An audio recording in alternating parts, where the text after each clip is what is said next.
Hi guys! So this time I'm presenting to you guys the greater and lesser tubercles and also the intertubercular groove. Okay, these is very interesting. These are good bony landmark that we should be able to know, especially we are palpating client. Okay, so I'm gonna call this video Two Hills and a Valley. Okay, so we have this image here. It is a lateral view of the right shoulders. The therapist is sliding off the acromion to the greater tubercle. Okay, you can see this is the acromion, and it's going laterally and inferiorly to the greater tubercle. Okay, so these three landmarks are located on the proximal humerus, deep to the deltoid muscle. So the greater tubercle is located inferior and lateral to the acromion. It is shaped more like a low mount than a pointy hill. Okay, so you keep that in mind. Okay, establish that in your head. Simplify it so it's not more a pointy hill because I'm more so a tubercle, right? So the greater tubercle is an attachment site for three of the four rotator cuff muscles: the supraspinatus, spinatus, and teres minor.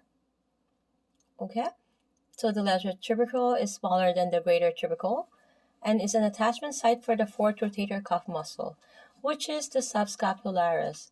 So the intertubercular tubercles is roughly a pencil width, like this, in diameter, which in the groove lies the tendon of the long head of the biceps brachii. So the tendon is much like this size of a pencil, which can be tender, so you should palpate gently in this region.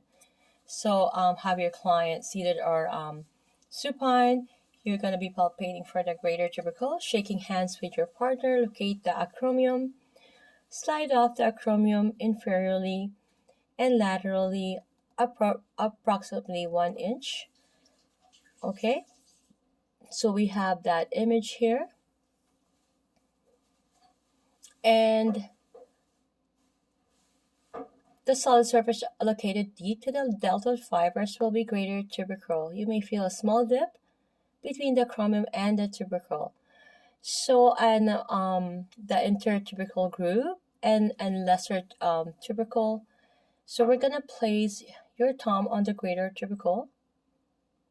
Okay, superior view of the rotating of the right humerus. So we're gonna place the thumb A, right?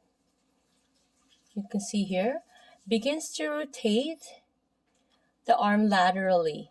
As the humerus rotates, the greater tubercle will move out from under your thumb and will be replaced by the slender ditch of the intertubercular groove. Okay, so as you continue to laterally rotate the arm, your thumb will rise out of the groove onto the lesser tubercle.